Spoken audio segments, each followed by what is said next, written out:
Roy, Big Country. Big Country, let me ask you a question. When you first started in this sport, and for years you were known as a submission guy. You were almost a legend on the internet as a submission guy. A couple of years ago you got a chance, I know you're training with Ken Shamrock, you got a chance to come in and fight for the IFL. A good friend of mine, Wes Sims, has always been telling me about, you got to meet Roy Big Country Nelson. You got to meet this guy. This guy's got amazing submissions, but I've never seen your submissions. All I see is you knocking out guys. Is it true that you actually have a ground game, first of all? That's actually my forte, is my ground game. That's why, you know, like the UFC champions, I used to train before I even started fighting. That's where they'd come. They'd come to learn from me for my ground game, and then that's where they would establish their dominance. And then after I, found out training doesn't pay, training fighters, so then I was like, I'll just go fight and just take their money.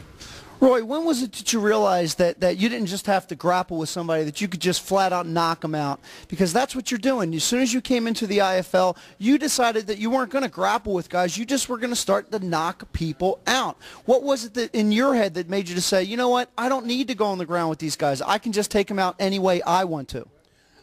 Actually, I don't even try to knock people out. It just happens. I mean, me personally, I'm looking to just establish my, striking game so it can set up my ground game. If they fall before that, that's kind of all on them. That's not really my problem. Well, you had a big win tonight against Brad Imes, former Ultimate Fighter. Brad's a big guy, 6'7". He comes in from a great camp, the Militich camp. What were some of the things that you thought some of the challenges you thought you may have with Brad Imes, because he is 6'7"? He is a tall guy. He's a little bit unorthodox. With Brad, the biggest thing was, it is his height. I thought he was going to come in a little bit heavier, but really the biggest thing was out of his whole arsenal, it's him being off his back and his recovery. I mean, I got to give it to Brad. Brad, he can recover, take a lick, recover. I mean, thank goodness, for myself, I'm the only one that's actually put him out, because Heath Herring couldn't do that. Rashad Evans couldn't do that. So, I mean, that kind of just shows you the caliber where I'm at. If the UFC is going to put them as one of the top guys in the world, then I know where I stand. Roy, there's so many great heavyweights right now. What makes this sport so different than boxing is boxing, they're saying that the heavyweight division is dead. It's buried after the recent fight that we watched with Vladimir Klitschko and Ibragimov, and we watched Vladimir Klitschko not throw a right hand for 5 rounds. Why is MMA such a great sport, and why are there so many great heavyweights right now in the sport that nobody really knows who that best fighter is, maybe outside of Fedor? The reason why the heavyweights are like, it's no one organization just they have maybe one heavyweight, and that's it. And since none of the organizations actually want to work together, it's real hard to put those fights together. I mean, like boxing, they have, 3 belts? And then you're not really the champion unless you have all 3. Because you can be like, oh, I'm the IBF champ, and then, yeah, but you never really fought anybody.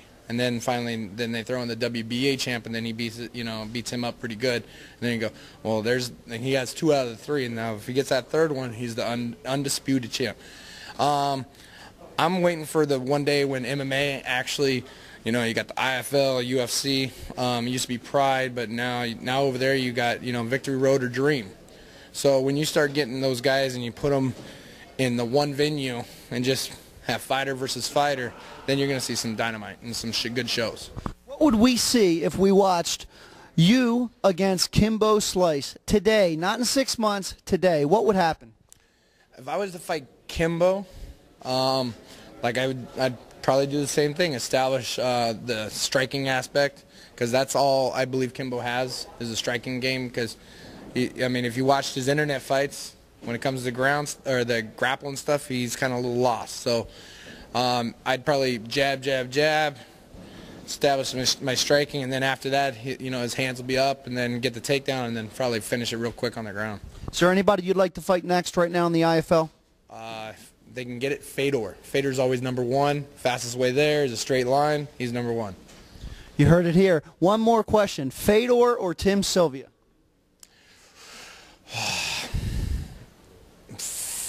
That one's tough. The only thing is you got to give Fedor Fedor has a chin and he stays calm the whole time through, and no emotion, and that's 85-90% of the fight game is your head.